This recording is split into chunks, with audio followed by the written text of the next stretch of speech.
Whether you're new to bullet journaling or been doing it for a while, a really great and easy way to set up your weeklies and your monthlies inside of your journal is using stickers and templates to get yourself up and running. It can be a little bit intimidating, and that's where our friend come in, oopsadaisyuk.com, sent us a bunch of fun stuff to play around with today to show you how stencils and stickers can make your bullet journal a lot more fun. If you see anything that you like today, just know that over at oopsadaisyuk.com, you can use my discount code MWB10 to get 10% off of your order. They have so many things on their shop, and so what they sent over today is a little mix of everything that we'll be playing around with. We have some washi tape over here, both decorative and also some functional washi tape. It has the dates as well as the days of the week on it, and we'll be using this to set up our monthly overview page inside of our bullet journal. They also sent over a bunch of stencils, both lettering stencils and some one-pagers over here too that we can utilize. So we'll be playing around with these, showing some different ideas, and I think we might even get a little distressed oxide out to show you how you can use these stencils both for easy drawing, but also to create some really cool looks in your journal. I personally love stickers, and I think they work great inside of journals, whether you're looking at creating monthly overviews with some of these. You can even get ones that have tabs on them as well, or you're looking for more decoration. There's a lot of different ways that we can go. So again, using these inside of our journal will show how quickly and easily we can set up a monthly and a weekly overview in no time at all. I'm going to show you two different ways to set up your weekly inside of your bullet journal. So the first way is the more traditional way, following the bullet journal method. And the way that this usually works is pretty straightforward. You go ahead and you set up your days over on your left-hand side of your spread, starting with the first date and going all the way down to the last of the month. What's cool about this dated washi is that it's all here for you nice and easily. Now, for whatever reason, my roll started with a 2 instead of a 1. So I'm just going to go ahead and clip this and set this to the side and save that for a different month. Instead of writing out all the days during the week, what I can do is just go ahead and lay this washi down on my page, and I can run it straight down until I get to the end of the month. And then I can go ahead and just get a pair of my craft scissors, and then I can just cut it where it is. The next thing that I'm going to need are the days of the week. We can do the same thing with this washi tape here where it has Monday through Sunday on it. Just make sure it's starting and stopping on the right days. And then what we can do is go ahead and just run this straight down the page, and then we can cut it when we're done and everything lines up perfectly. And then if you don't want to write down anything or use any lettering on this, you could use something like this sticker sheet right here. Find the month, whatever month it is that you're creating, and you can just pop it right here at the top if you want to. So as you saw, super easy to do. Just put down some tape. We're good to go over here on the left-hand side of our page. What I usually do in my bullet journal is whenever I set it up, I usually do an area for intentions and I do an area for reflection inside of my journal. So if you don't want to count up your pages, this is where this grid guide can come in super handy. All I have to do is lay it here on my page, and I just need to find where the half mark is for my vertical here. I see the number 2 over here. Now you do have to know that every book is a little bit different depending on how you want to do it, but all I have to do is here is just line this up, and I know that this dot, this dot, this dot, and this dot here, that's going to go ahead and split my page in half. I didn't have to do any counting at all, and then all I have to do is just take a ruler now, and I can go ahead and just split my page out horizontally across the page.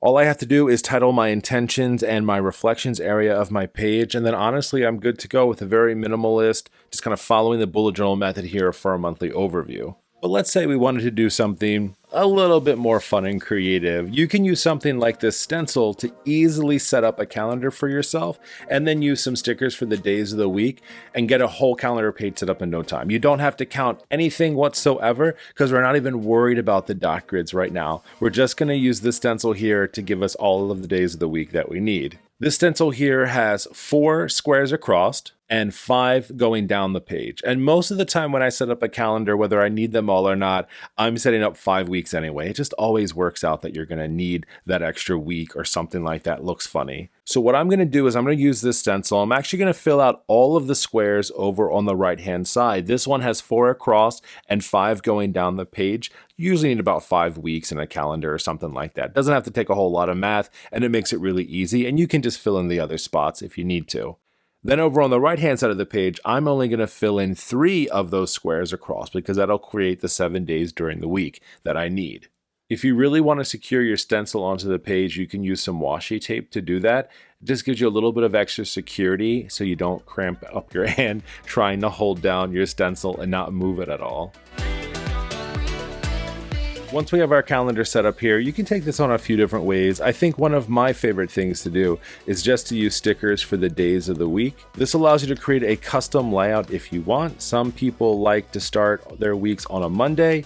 Some people like to start them on a Sunday. You pick and choose whatever you want because this is your calendar. At this point, you could use the stickers on here to create your overall calendar. I'm just going to write them in real quick.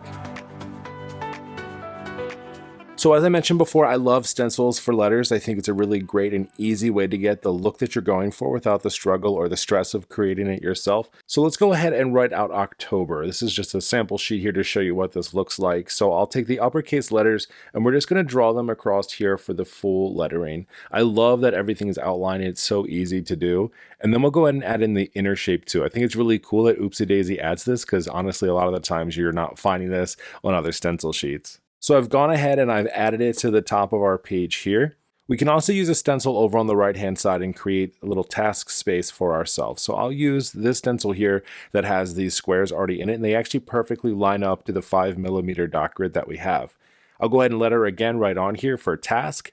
If I'm ever tight on space, as we are here, and I'm just not quite sure, I'll actually write with my stencil backwards to make sure I can fit everything in. So I'll start with the K, add in the S, A, and then the T, and we'll add in the shape for the A, and then we're good to go.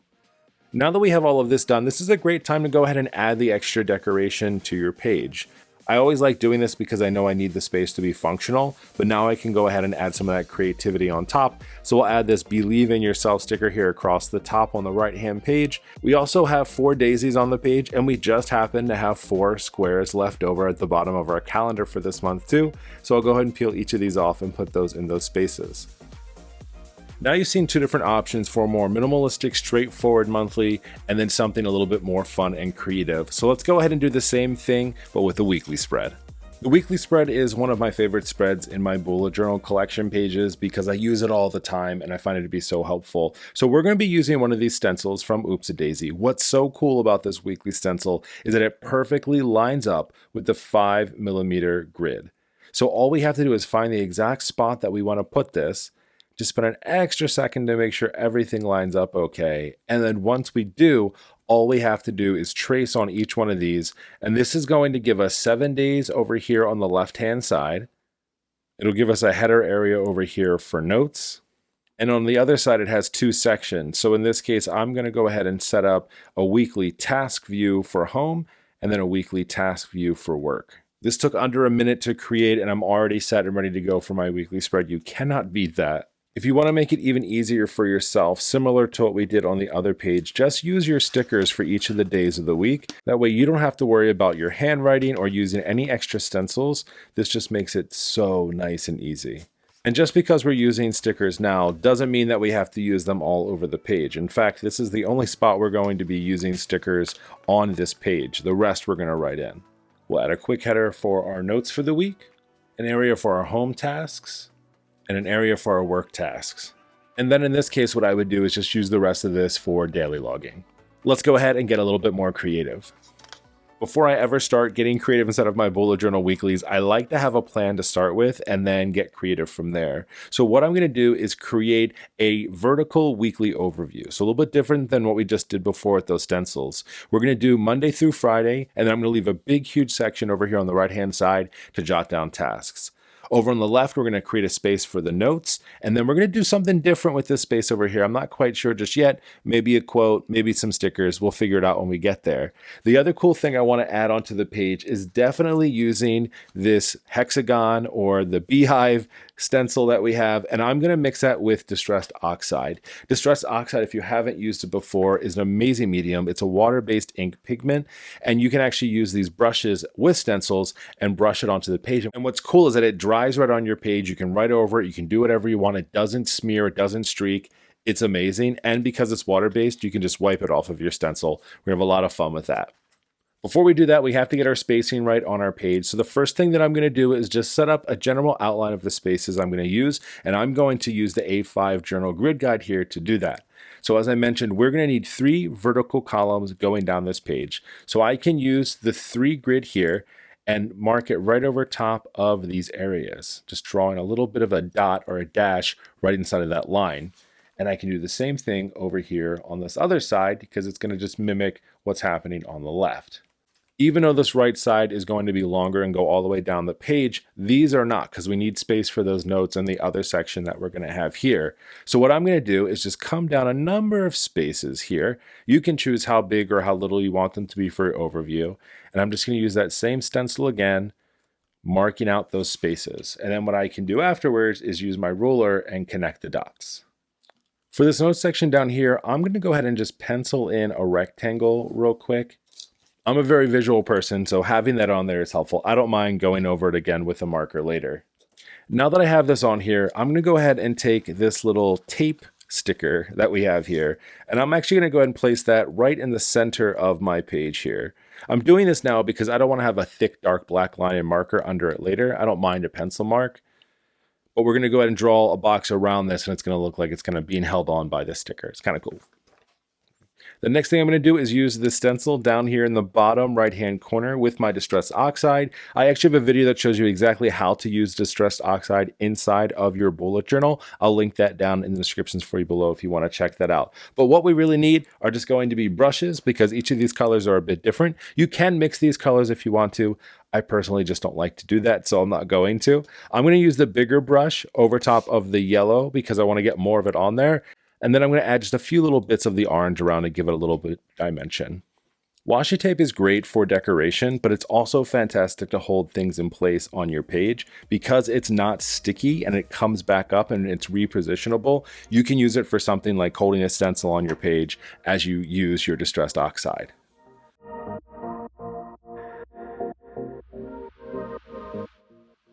Next, I'm going to come in with the orange, and then I'm just going to go ahead and hold it down. And I'm just going to lightly brush around some of these hexagons, just to add a little bit of dimension to it. It doesn't need to be hard pressed, but they can blend if you want them to. I just don't want them to. We'll go ahead and put everything away, and then we can go ahead and lift up our stencil, and you can see this on the page. And now my page is ready for some lines. So I'm actually going to start over here in the top right-hand side, and I'm just going to use a pigment marker. And I'm going to go ahead and draw and connect all those lines that we had before across all of my boxes. But I'm going to leave the top of my box open because that's where I'm going to put the letter for the day of the week with my stencil in just a moment.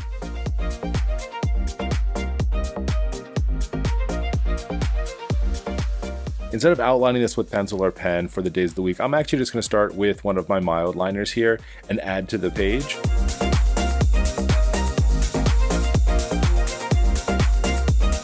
Now that my letters are in, I'm going to add just a small little detail on these.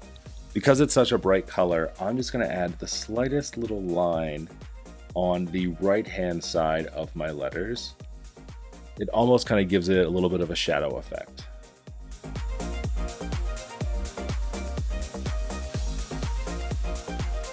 And these stickers are great because you can write right over top of them as well. I usually use this section here for some type of a tracker or maybe additional notes, but we're not going to worry. We're just going to be happy. And we're just going to add a few little extra stickers around here for some decoration. And if you wanted to, just to kick off your task section here, let's go ahead and add the sticker here. And that way you have a little spot for each one of your tasks as you start. Now for me, this is kind of over decorating my page. I tend to be a little bit more in this space in my week to week, but this does just go to show you how you don't have to be overly maximalist and add tons of layers and stickers and all kinds of stuff to create a still very functional bullet journal. You can use stickers sparingly if you want to, just to create notes section. You can use patterns and things to accentuate your page, but still at the end of the day, this is still a very functional page that I can work inside of. I have plenty of spaces to jot down any notes or overviews for the week. I have a functional space for notes. I have an area for tasks. This can still do everything that I need to do inside of my other design, just in a little bit of a different layout with a little bit of extra fun and color. I hope that you found this video to be helpful for you, whether you're more of a minimalist in how you approach or starting to add more stickers and stamps and stencils inside of your journal. This is a lot of fun to go through, and I want to thank my friends over at oopsadaisyuk.com for sending over these amazing fun stickers and stamps for me to try out and use and show you that it doesn't have to be hard or difficult and scary, and we can still have a lot of fun. I'll chat with you next time, friend. See ya.